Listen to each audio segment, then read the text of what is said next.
to see you. How are you doing? Yeah, good. I mean, good, except this is not a great occasion that we're here for. Well, it's not a cheery subject, is it? And I was just thinking before, I mean, it seemed like the adults were back in the room a little bit. We had the cast review, puberty blockers were banned. Seems like a lot of the sporting bodies are rolling back their rules. So how have we found ourselves in a situation now where a new trial's been launched to experiment on children with puberty blockers? I mean, it's really 2 steps forward and 1 step back. The CAS review was groundbreaking and it did a lot of good. It brought to light a lot of problems. It made a lot of recommendations, all of which the previous Health Secretary under the Conservatives and then Wes Streeting for Labour accepted. And one of those was a trial of puberty blockers. The idea being that the evidence base was very poor. Now, actually, the evidence base is better now than it was when CAS was writing because there have been more studies. But also, CAS, she made 32 recommendations. This was just one. And she also recommended that the data linkage study be done, which is a way of following up the kids who have already been given puberty blockers. 2,000 have already been given them. And we still don't know how those kids are doing, not the most basic things about them. We haven't just checked, who's still alive, who's had, inpatient admissions for physical or mental health issues, what diagnoses do they have, how many of them regret or have detransitioned. We don't know those basic health facts about those kids. And yet somehow this trial was kind of set in motion and got handed on from the Health Department to NHS England, to the research authorities, to the Research Ethics Committee. Along the way it was kind of designed to be, basically it can't possibly tell us anything we want to know. It's just about dividing 200 and something kids into 2 groups, giving half of them what they want now and giving the other half what they want in a year's time and asking them, are they happy? Anyone who has a child knows the child will be happy if they get it now and unhappy if they have to wait. That's it. It's the most stupid trial design ever. And all this without actually finding out long-term outcomes for kids who've already been given these things. Would it be fair to say then that much better time would be spent tracking down this missing data or following up on the leads that we already have? We should be doing that anyway, because there's 2,000 kids who've been given puberty blockers and we know nothing about how they are. In my opinion, it's so obvious that you shouldn't halt a child's puberty for a mental health issue that we should never have been doing this anyway. But even so, since the CAS review, we have got more information than we had. Big report that came out in the US, a big overview, and it came down very firmly that these are not ethical and you should not give them. They are not a treatment option.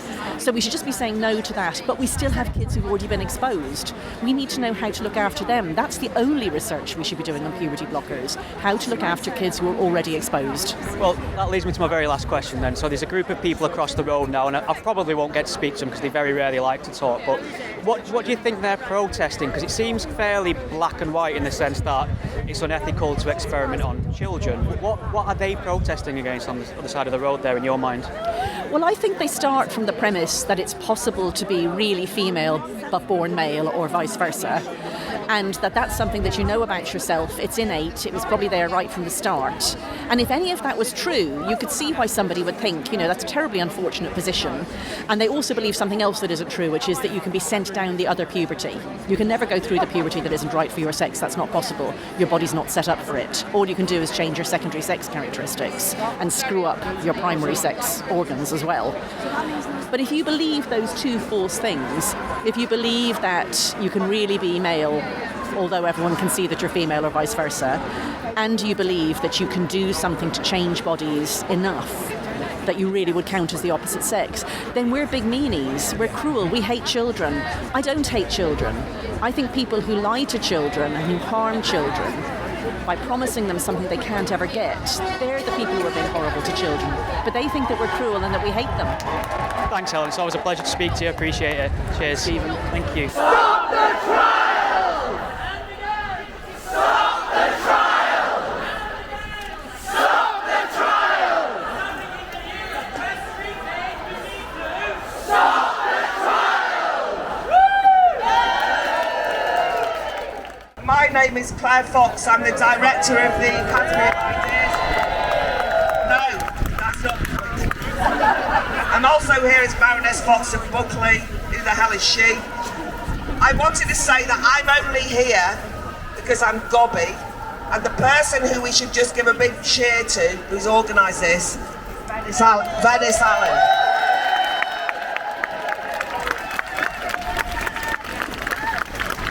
Two things to announce. I'm in a state of shock because I've just had a cup of coffee with the Darlington Nurses Union. I haven't got over fangirling over them, and they're somewhere in the crowd. Can we just give a shout out?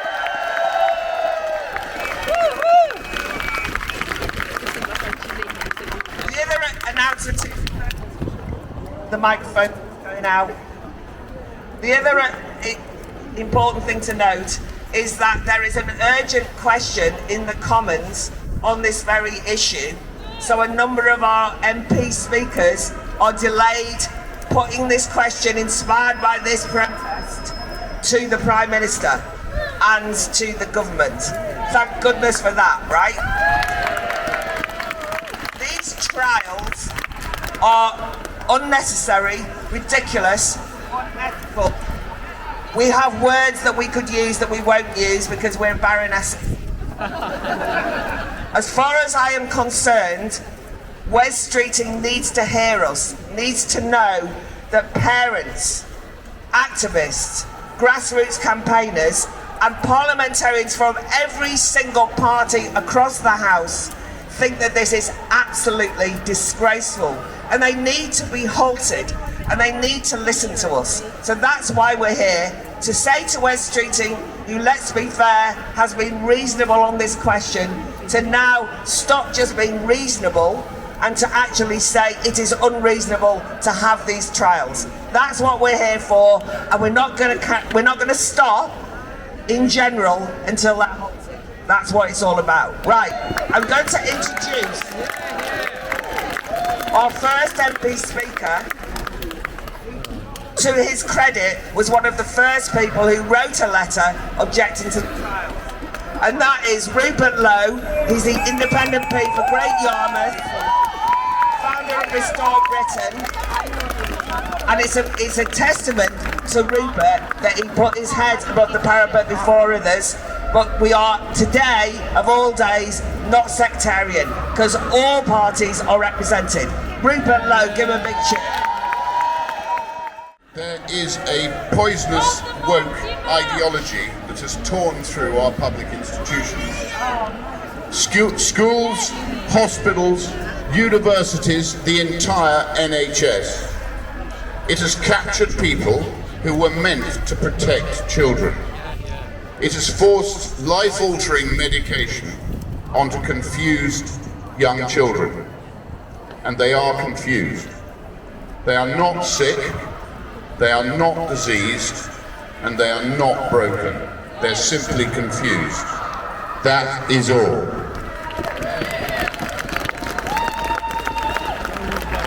To put these boys and girls through irreversible medical procedures is child abuse. We should have the courage to call it what it is. Child abuse. If professionals have ignored evidence or caused permanent harm, then they must be investigated, held accountable, and yes, prosecuted where appropriate.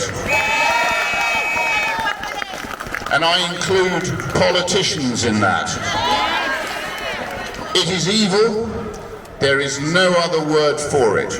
Pure evil.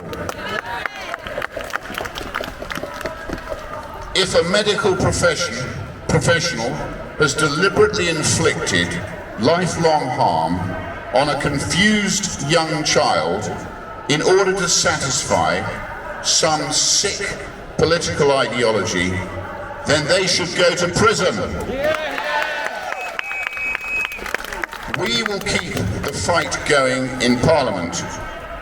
We've all forced the establishment to move on this before. We can do it again. Wes Streeting is behaving like Pontius Pilate.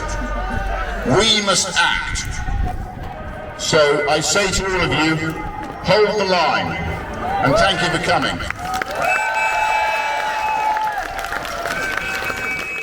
Actually, I did want to say that Rupert summed up what many people feel, and it shows you that whatever your politics, on this we can be united, and that's hugely important. By way of contrast, in terms of politics, I now want to ask Zoe Hollywood, who is the founder of Liberal Voice for Women, who was recently elected to the Liberal Democrat Federal Policy Committee.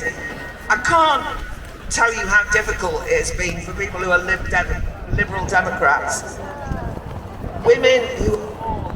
Women fighting for women are being treated like dirt by too many people in the Liberal Democrats, but more and more women are coming out, and one of the reasons for that is the work of people like Zoe. So can we give her a huge welcome, please?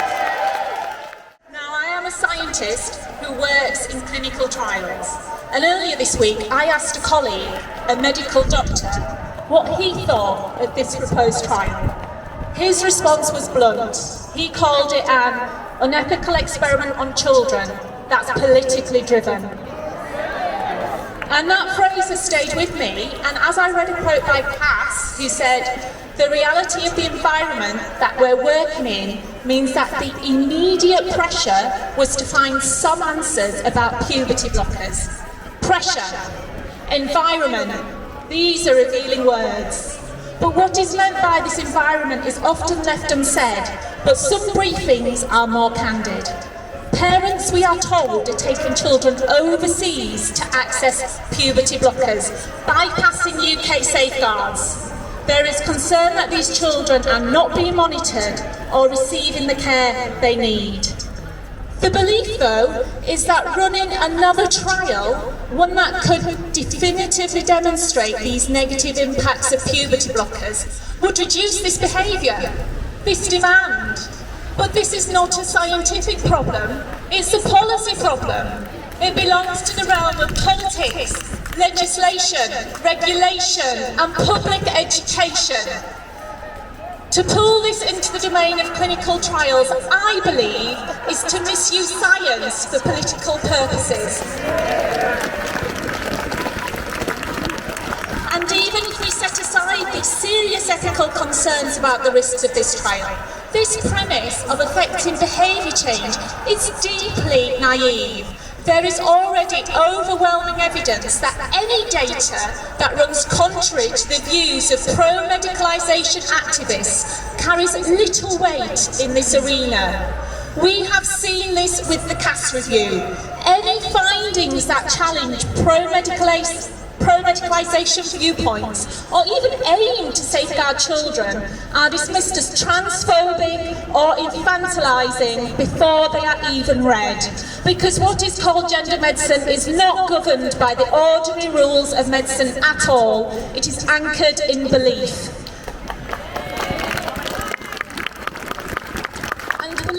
Not shifted by evidence. No single trial can compete with the scale and force of misinformation being directed at susceptible, vulnerable children through activist teachers, radical RSE providers and influencers on social media.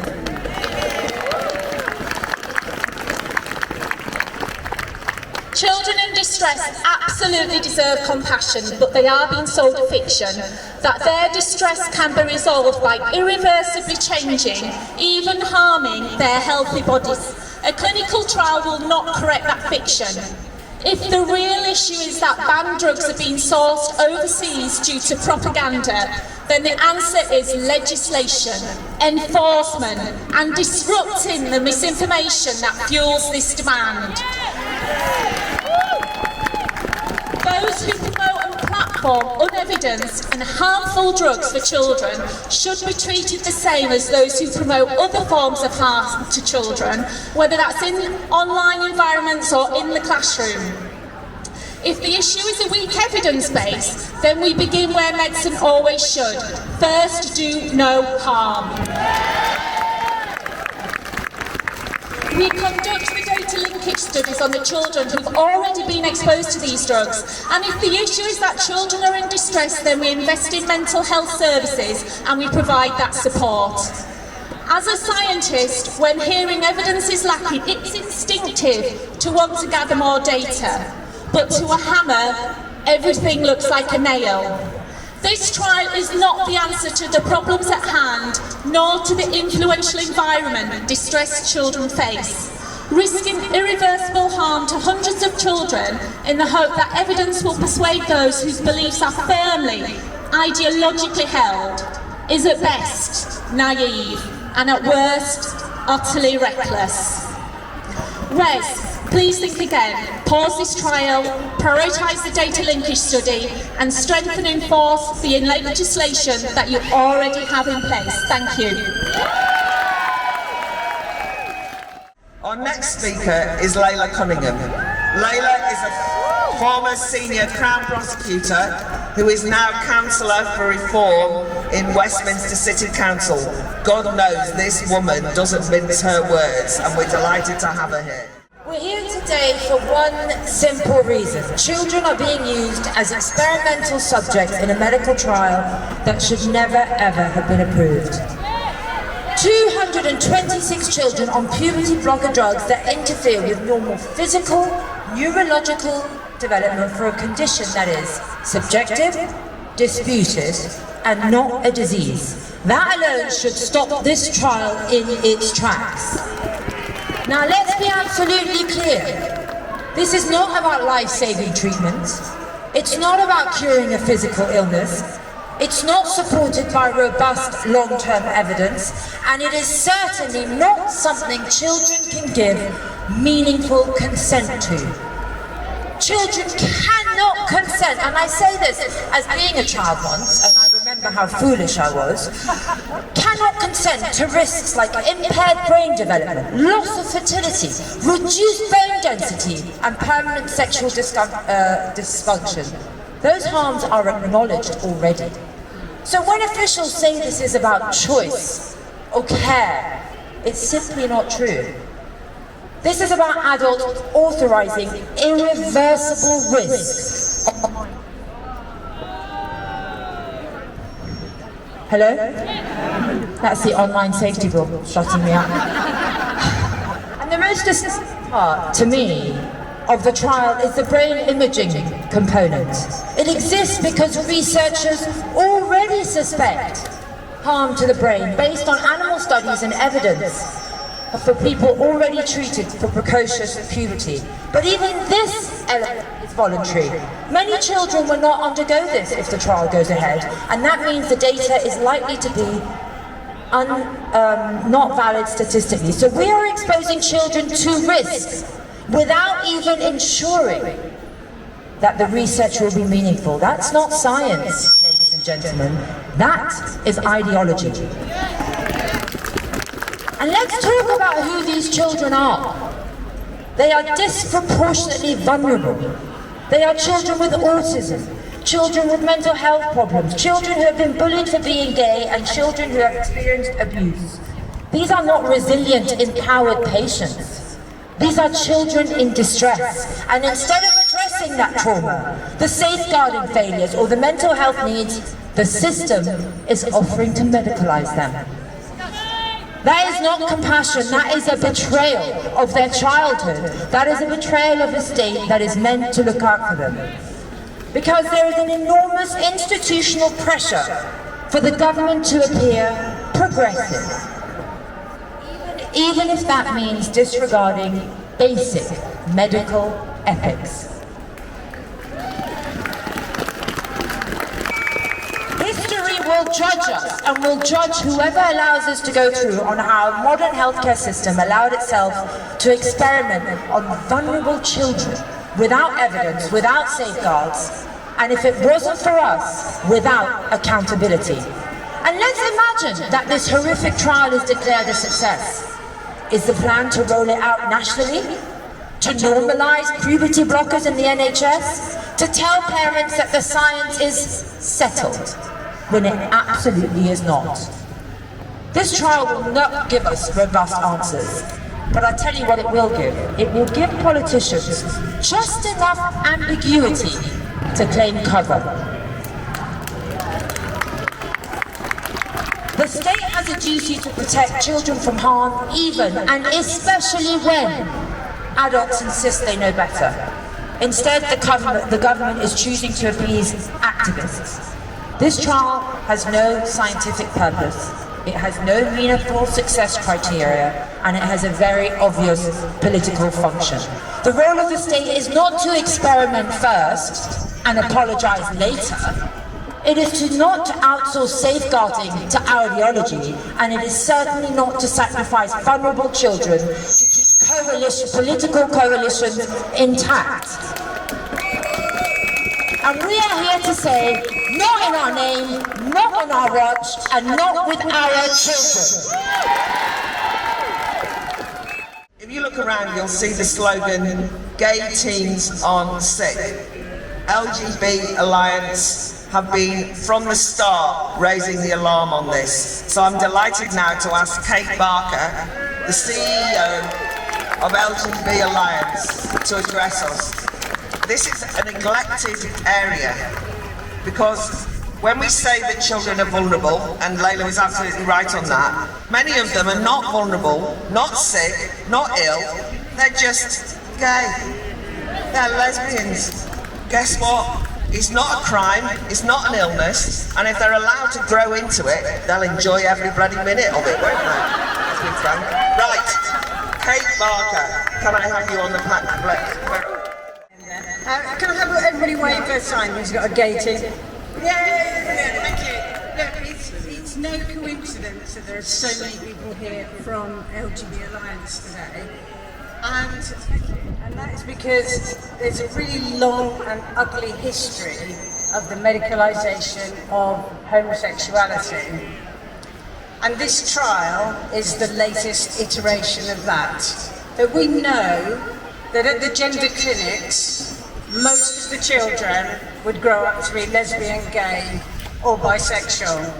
And I think Wes's stated discomfort around this is because he knows that. And I think he knows as well that when Kemi Badenoch labels so-called gender-affirming care as transing away the gay, I think Wes knows that she's right about that as well. And I think he should feel uncomfortable.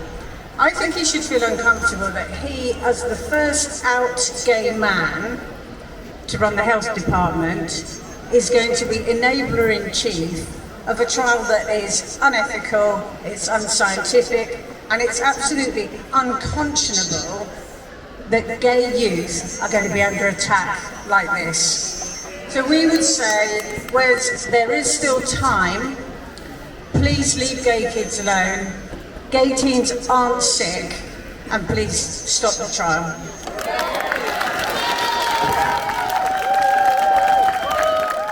The next speaker is a psychotherapist, an author, the founder and director of GenSpect, hardly needs introduction, Stella O'Malley. The work of psychotherapy, the work of therapists in relation to this is a mixed bag.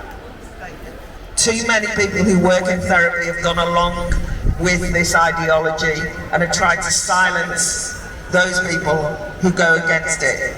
Stella will not be silenced, and we're delighted that her voice will be heard here today. Thank you, Stella. Yeah, well done to Venice for bringing everybody together. I think it's really special that we have all managed to come from all the different strands. There's feminists here, there's lesbians here, there's women's rights, there's gay men here, I've met quite a few concerned parents. There's also detransitioners here, and there's psychotherapists and doctors. The last time I was at a demo, I was singing Free Nelson Mandela. I'm not used to this kind of world, but it's a measure of how awful this situation is that I've come over here the week before Christmas to say this trial should be stopped. Tonight, today, right now in London and in Britain, there's lost and lonely kids who are going online. They might have had a fight with their mates. They might think they're same-sex attracted. They might be autistic. One way or the other, they're not happy, which is quite common in adolescence. And they're being led down a pathway that tells them that they can be somebody different, with a different name and a different body. And it's a false promise. And it's devastating when they go far down that line and they have their puberty blocked because doctors have told them that they can be something that they can't be. and they end up in a dead end, where they find, as one detransitioner said to me, I crossed the river, but I never got to the other end. I never got to the other side. And I know one detransitioner who was part of the original puberty blockers trial as such in England. You know, he said, I was drawing daisies and hearts on my consent form. You know, I was a kid, I didn't know what I was doing. And that is, of course, these are children, so they're believing what the adults are telling them. And sometimes an issue transcends everything. It transcends medicine, it transcends science, it transcends politics. This is about just doing the right thing. Wes Streeting is the man who has this mess upon his lap.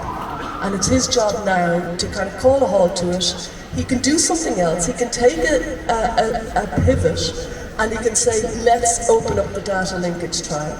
Let's follow the 2,000 children that have already had their puberty blocked. I've met many of them, and some of them are very unhappy. Some feel that they've passed the point of no return, so they feel they can't revert back. Some of them are trying to detransition. An awful lot of them are very unhappy. And we could follow up those, and then we would have a real result of what happens when you block a child's puberty, block their sexual awakening, and block their ability to go into adulthood with a free future. So thanks everybody to Venice Ellen for bringing it all together. And the person that I want to introduce now is famous, important, being a voice that's changed so many hearts and minds, and that's Helen Joyce from Sex Matters. Helen, we owe you a great debt in terms of what Sex Matters has done and what you personally have contributed to turning the heads of young people. I believe that we should corrupt the youth in that kind of a way, and Helen's been at the leading edge of that. Helen Joyce. I'm not sure that's precisely the introduction I wanted. I have to say thank you to Venice before I say anything else. Without her, this wouldn't have happened today. So I'm here with my colleague Fiona McElhenney from Sex Matters, and Maya Forstater, our CEO, is in the High Court right now at the permissions hearing for the Ponds judicial review that we're bringing. So there's so much going on. I just want to say two short things. One is the trial cannot possibly provide any evidence that is in any way helpful to anyone. All they are doing is giving half of these children what these poor children have been indoctrinated into thinking they want now, and making the other half wait for a year. That's it. And they're following them up for a short time.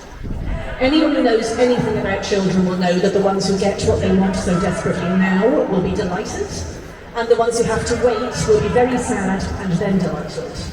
We do not need to analyse that data to know this. We know it now. It's not going to tell us anything about how they feel when they're adults. When they're in their 30s and they realise finally what it means to have given up the chance of parenthood.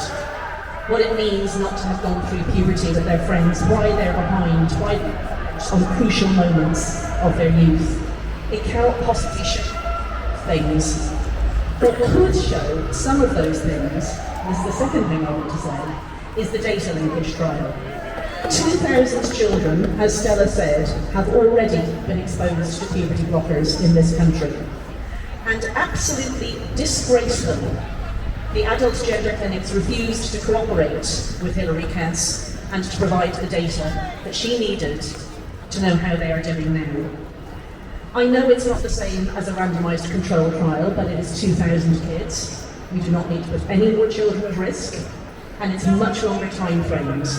Right now we could find out how those children are doing in broad terms. Have many of them hurt themselves or done worse than that? Have they been admitted to hospital for mental health issues? How is their physical health? Just generally, how are they? What diagnoses do they have?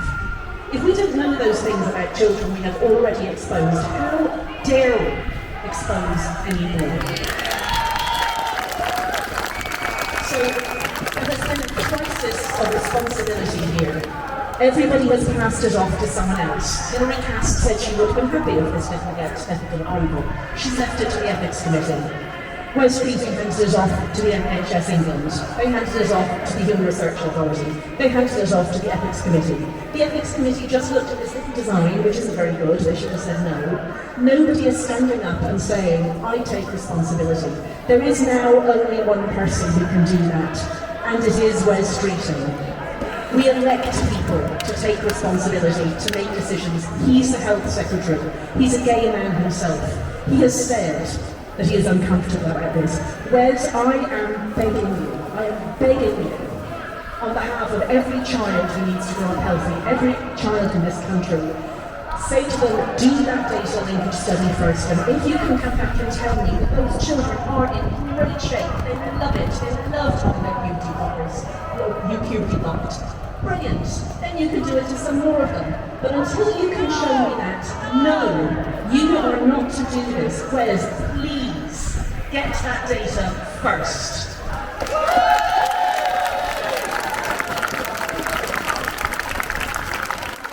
Dennis Kavanagh is a barrister, director of the Gay Men's Network, general troublemaker, and therefore we're delighted to have him here. Dennis.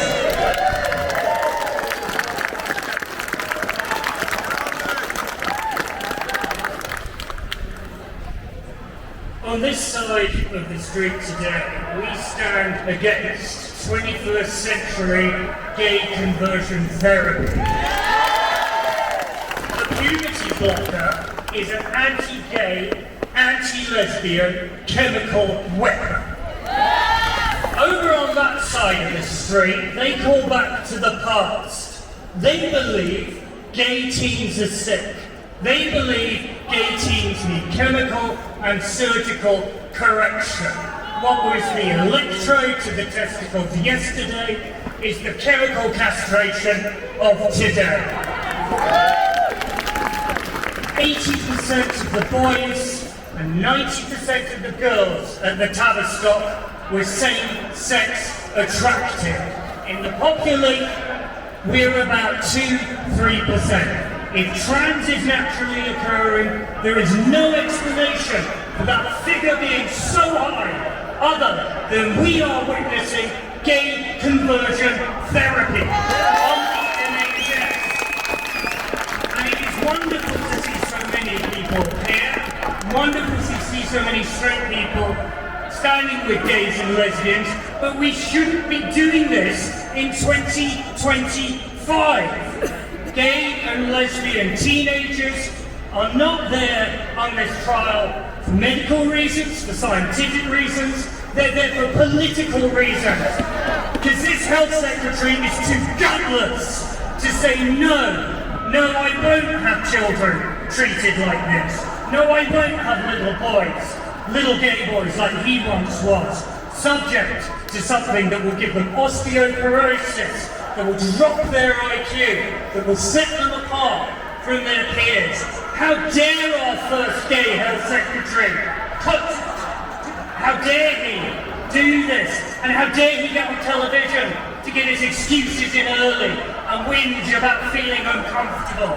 Well, I bet you feel uncomfortable, Wes, but I tell you this, not as uncomfortable as the generation of gays and lesbians you are going to condemn to be lifelong medical patients. You have to forgive me if I sound angry today. And then I don't deliver the sort of measured speeches for which I'm very grateful to the other speakers. But this is existential for gays and lesbians. We should not be out here doing gay rights again. We should not be persuading the NHS that there is nothing wrong with us. There was a dark joke at the Tavistock. They knew what they were doing was wrong. They said, soon there will be no gay people left. If we leave it to them, that will be the truth. That is why we must fight this. Puberty blockers are an anti-gay chemical weapon, and puberty is a human right.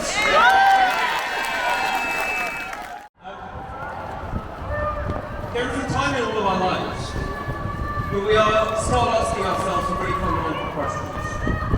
Now, I don't know about you, but I remember that time of one of confusion, sometimes fear, certainly abandonment, and every now and again, genuine and utter terror. And in those moments, I was vulnerable. We're all vulnerable.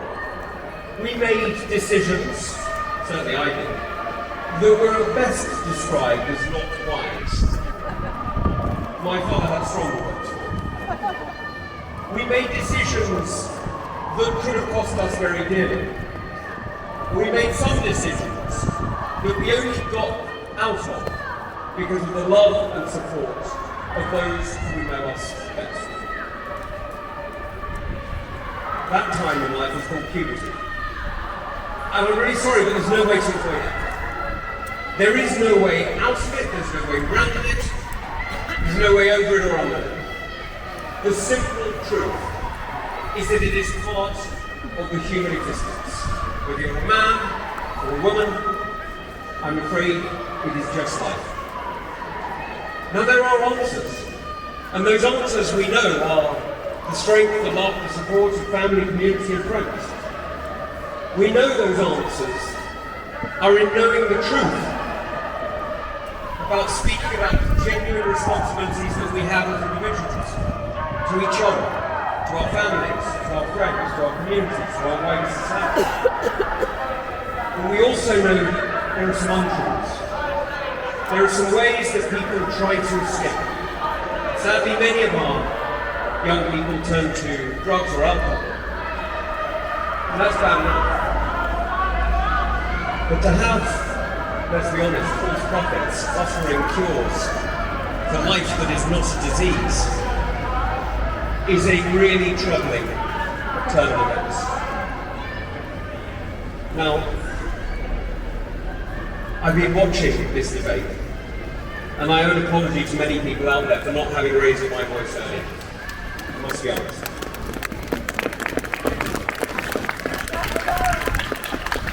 And I praise all of you who have. But frankly, if it comes to the moment where we're experimenting on 8-year-old children, and we're not willing to speak out, what are we here for?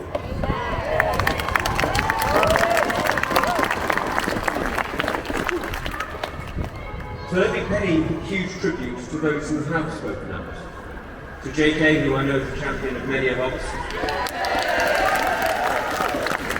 To Helen, who's here with us today. To my friend Kemi Baglock, who has been clear at this for longer than I care to. And let me also pay tribute to all of you. Because this is an argument, a debate, that is going to call on all of us to be clear. It's going to call on all of us to remember what the truth is, and not what we wish it were.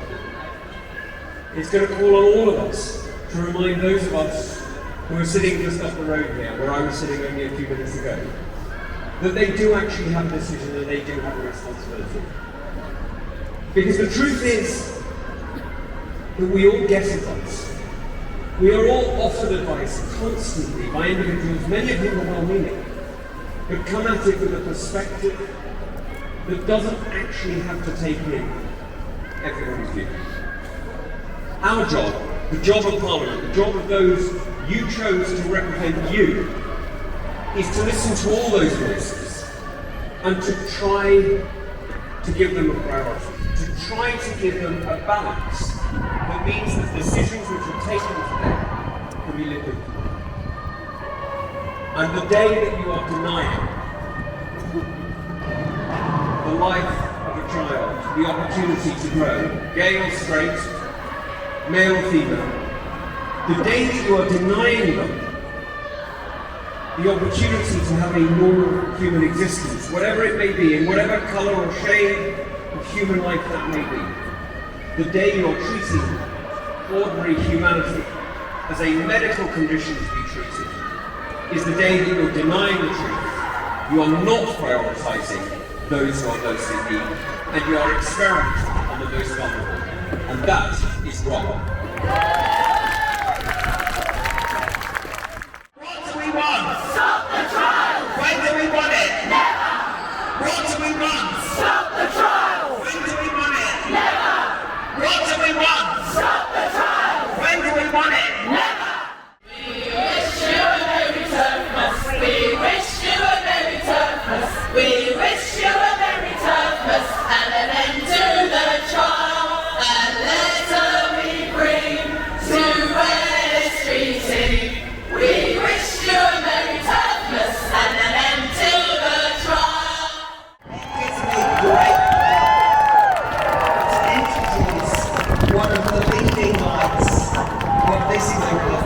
Rosie, bloody Duffield.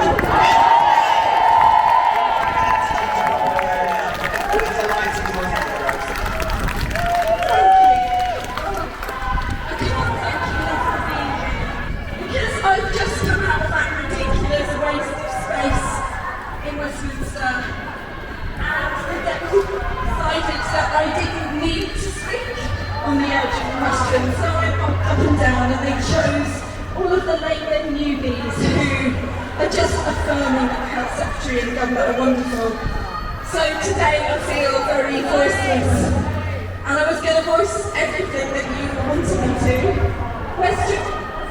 Answered our letter that we sent in a while ago. We're going to deliver it today though again, and that's lots and lots of cross-party signatures.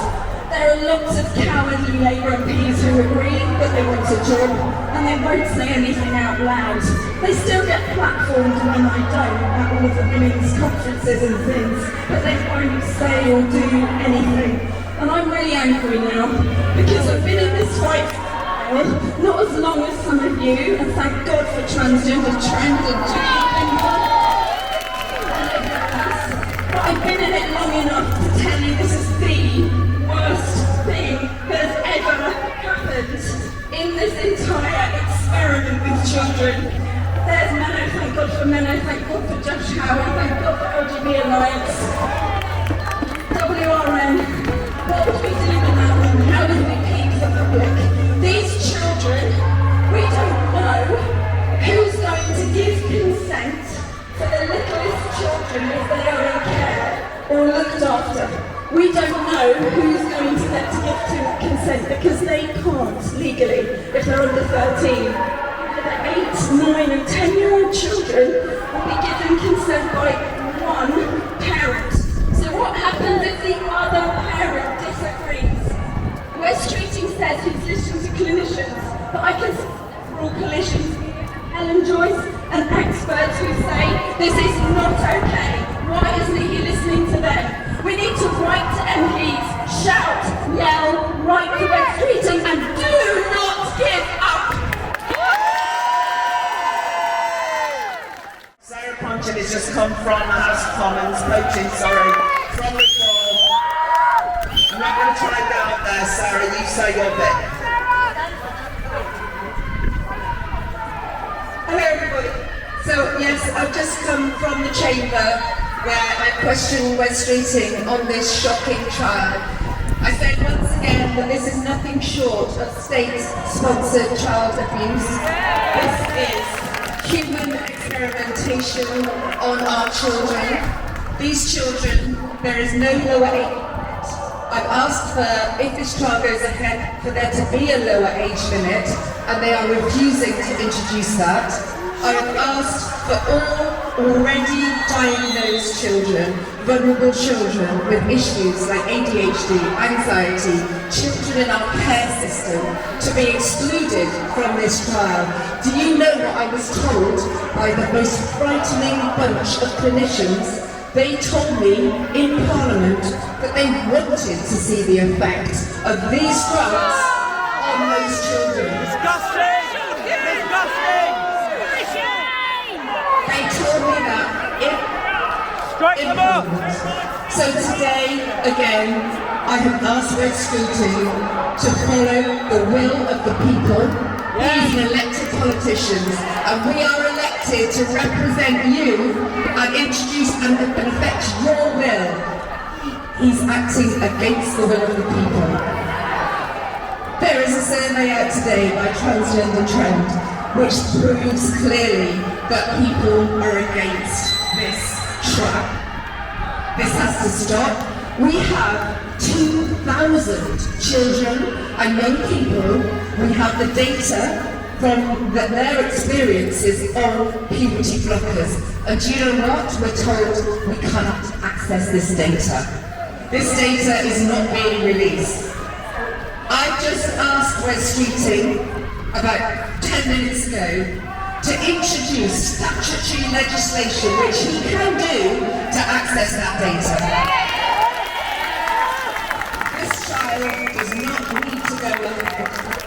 We have to to stop this trial. I believe in the end he will have to back down. So let's keep fighting. We are protecting those young children. I'm a mother myself, and the thought of my children going through something horrendous like this is frightening. So we need to stay strong, and people like me, people like Rosie, this is a cross-party movement now.